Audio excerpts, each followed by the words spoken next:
Welcome back to the channel, everybody. Go ahead, just take a second, think of your top, most favorited lapidary machine manufacturing company. I'll let you put that in your head for a sec. 99% of you were probably like Highland Park, Covington, Lowertown, even though they no longer exist.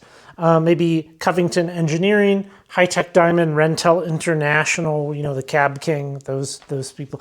Almost all of you picked one of those. Now, if I was to ask you to pick your top 10 companies that make lapidary machines, well, you wouldn't be able to because there are not 10 to pick from. Now, often in the past, I have said that we're kind of living through this kind of lapidary dark ages, and I say that for a couple of reasons. Mostly, you know, back in the 1970s when this hobby of collecting rocks and doing things with said rocks peaked, there's dozens of manufacturers of interesting machines, a lot of which you no longer have access to. You know, there's a lot of startups, there's a lot of innovative, interesting things to look at and pick from, and that just does not exist anymore. You know, it used to be that there was really good publications about this hobby. Lapidary Journal, they would send out magazines, some of which were like a book, okay? Rock shows are a great example. You would have to pick what you wanted to do. There's rock shows that were so big with so many talks, you know, speakers, events, field trips that you literally could not see it all and go to it all because things were happening simultaneously. When was the last time you went to a show like that? That's right, you haven't been. So we are kind of it's tapering, and I believe that we're starting to look up. Now, I have been independently contacted by 3 different kind of groups, if you will, that are starting up, and they're going to be making cool machines in the future. However, not everything is super bad. There is a company that you have never heard of that is actually pushing the limits of what can be done with stones. And while they are an international company, and I do not recommend buying from them for reasons we'll get into, they have some of the most innovative designs out there that I have seen and that I think you will have seen. So let's head on over to the computer. We're going to do a little bit of internet window shopping today and talk about some of these machines that this company based out of China is starting to produce. I think you're going to find this to be really fascinating if you like, well, nerding out about lapidary equipment. This is the company that I wanted to share with you today. Nobody has really heard of them. This is a company called Lotus Step, and I believe that they manufacture a lot of products, I guess you could say. They don't just do lapidary equipment. I think they also do shoes. Obviously, they are based out of China, and we're going to be going through some of their product lineup today. I think it'll be interesting. Maybe it'll inspire some people out there to create some interesting designs, some things that you haven't seen before. You know, the thing is, in the world of lapidary, we're all these companies, right? They're working on 1970s designs. This is the only company that I have seen that is doing anything really that interesting, you know? I mean, we don't need any more tumblers. We don't need any more 6-wheel cab machines. We need interesting, unique designs. So, well, with that said, let's look at some of these things. Let's look at some of their saws here. You know, right away, I would say the quality is subpar, in my opinion. Like, wait till we see some of the close-ups here. But drop saws, you know, look at this big 24-inch drop saw. Nobody's making a 24-inch drop saw. Your options are 12s and, 14s and 36s. You know, like if we look at this, you're kind of like, that is not the best, okay? It's just not. But, you know, these really aren't made for the American market. You know, these are made to be sold in China. And that's, like, we have different quality levels in mind when we're looking at things. Okay, so this is a machine that I wanted to share with you. this is a multi-bladed machine. So you can cut many slabs all at once with this. Nobody's doing that in the domestic market. Look at this. Like, and you can put spacers in here from what it looks like. You can put spacers in here and you can get different slab thicknesses. Now you might see this giant, like I guess arbor core portion to it. And the way I believe this works is you'll have your stack of blades and they like cut all the way through a rock on all the different sides and will leave like a thin core holding them all together like a couple of inches. And then you can take a different saw and cut them all apart. So you have the capability, like who is doing this? Like, you know, nobody, just them. They're the only ones making this, you know.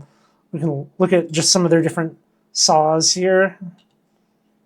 That's just basic slab saw design. But yeah, like, you know, you look at the quality of paint, the quality of fabrication, and you're like, I don't know, guys. Not the best. Obviously, there's no prices here as well. You know, this is like a WhatsApp them. Another reason why I'm like, I don't know, I'm skeptical of interacting with a company like this. You might notice some influence, we'll call it that, in what these guys produce and what the more popular Chinese manufacturer produces. I do have it on good authority that some of these machines from Lotus Step was purchased by that other Chinese manufacturer. But what is this? Put the strips on the conveyor belt. So this makes cubes. Is that my understanding correct here?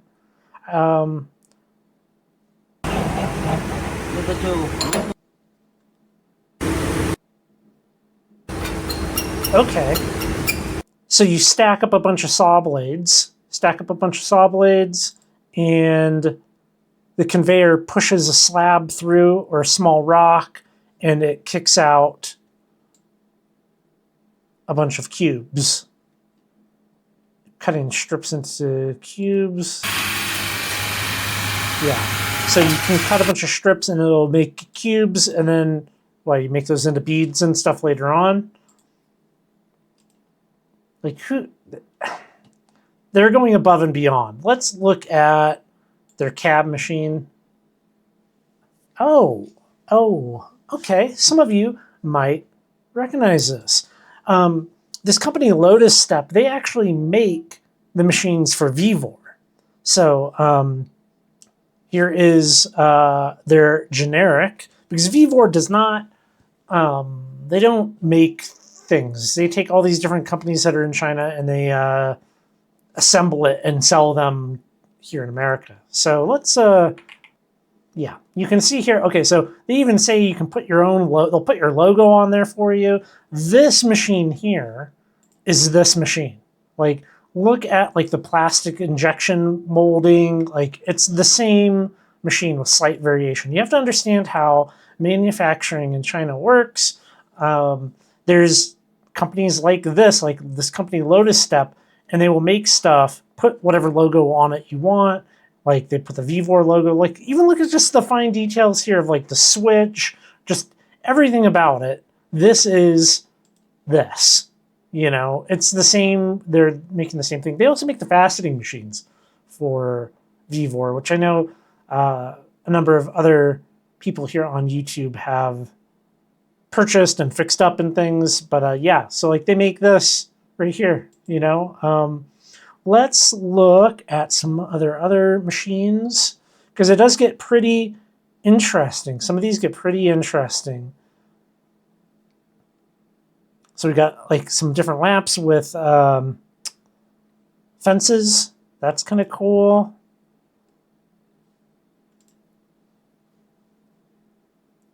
A semi-automatic diamond lapping machine. Like, it's just way more innovative to see stuff like this than any of the companies that are made, or, you know, based here in America.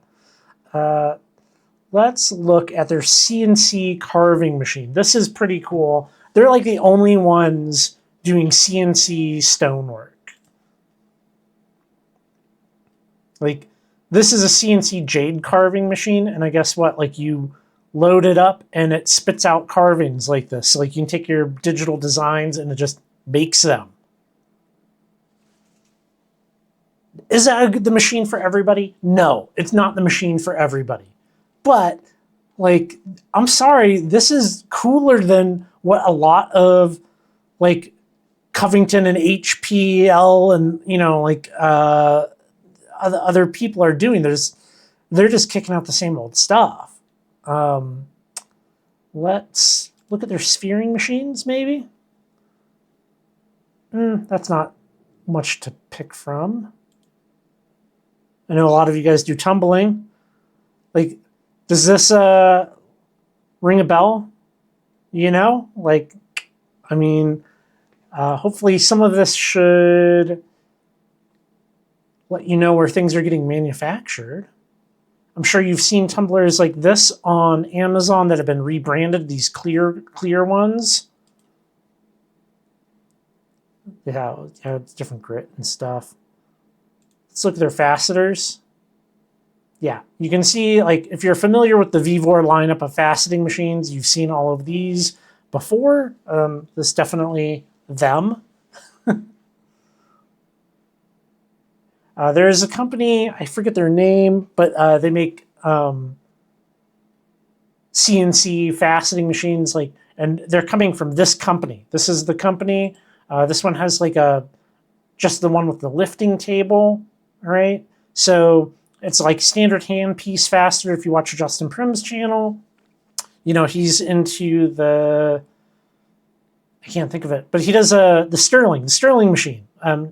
And it's the same thing, this hand piece faceter, except the table lifts up and down using CNC and side to side, and that allows you to change the height of the table to get different facets, and it looks like it's all programmable.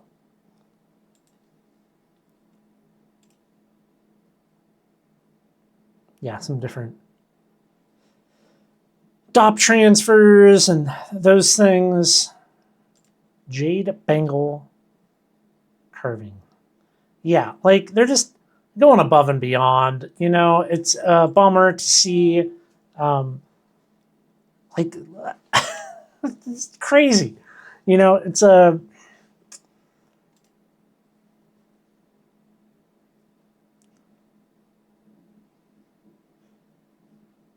so a CNC wire saw for cutting out shapes, like intricate stuff. Look, I'm sorry, but like, this is, it's impressive stuff to see. There's one more machine that I want to show you here. I think you're going to be impressed. Well, maybe there's two more. Let's look at their glue injection and dyeing machines.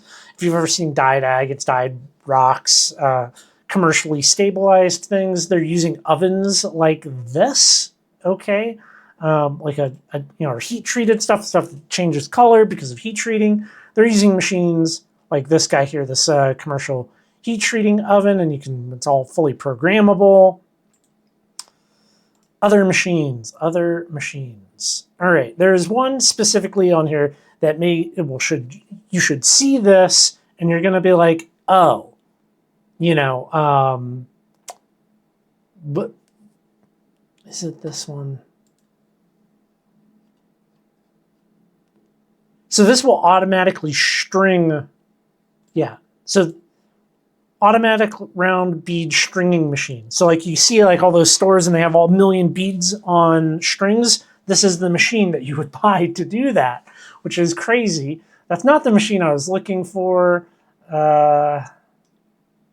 Here we go. This is the machine I wanted to show you.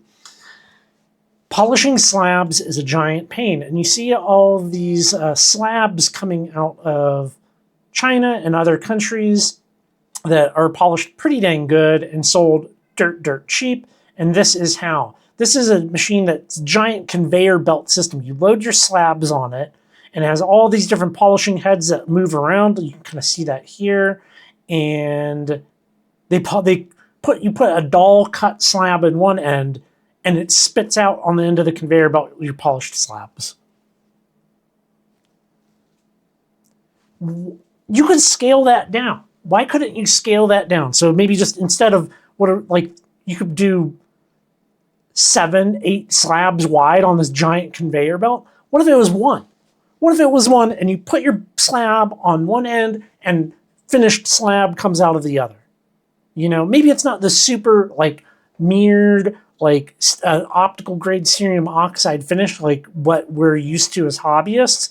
But if it gets you into the 3000 grit realm by the time it's done, well, you have plenty of opportunity to hand finish, you know?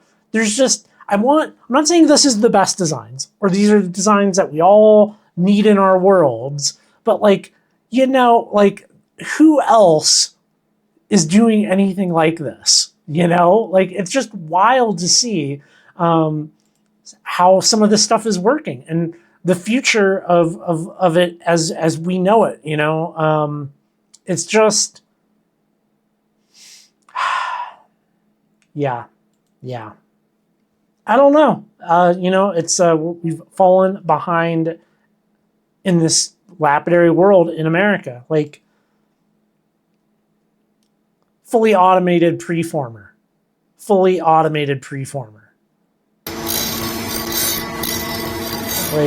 So this is going to it's going to shape. It does everything. It does it all, and that's crazy to see this right here. You know, machine kicking that quality out. Okay, and it's changing out the forms. I mean, I rest my case. This is way better than anything else being produced.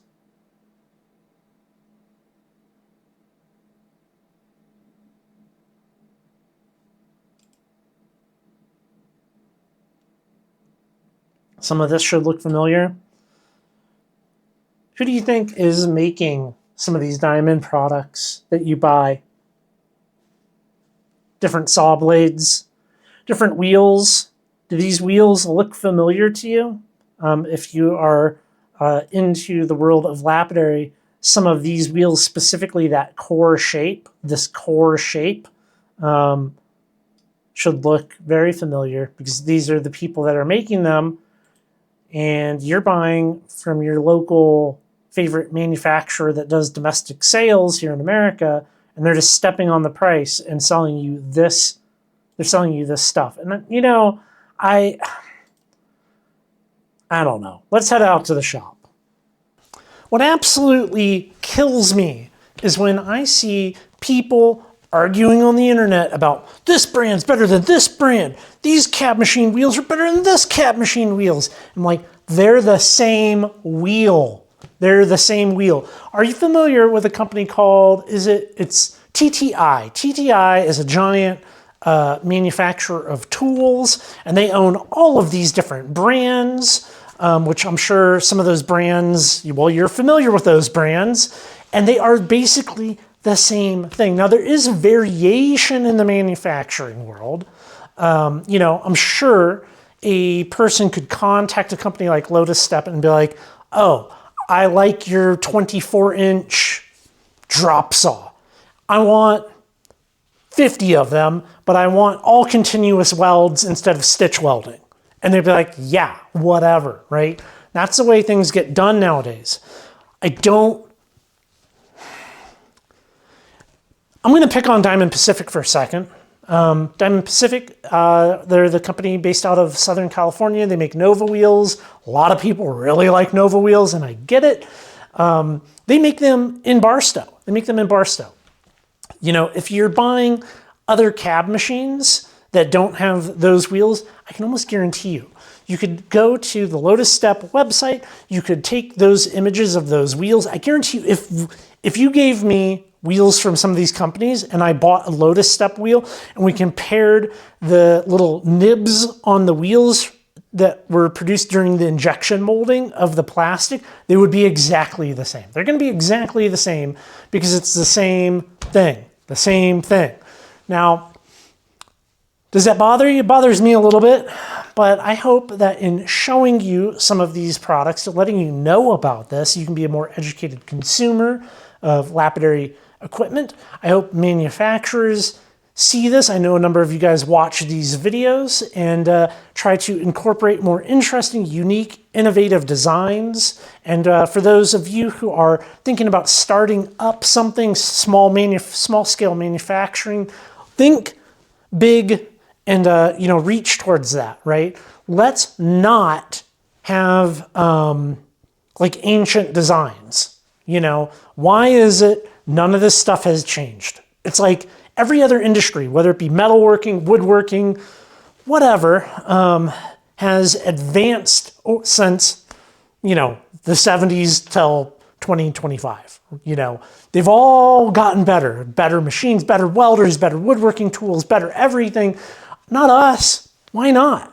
Why not? So, let me know your thoughts down below. I hope you like this.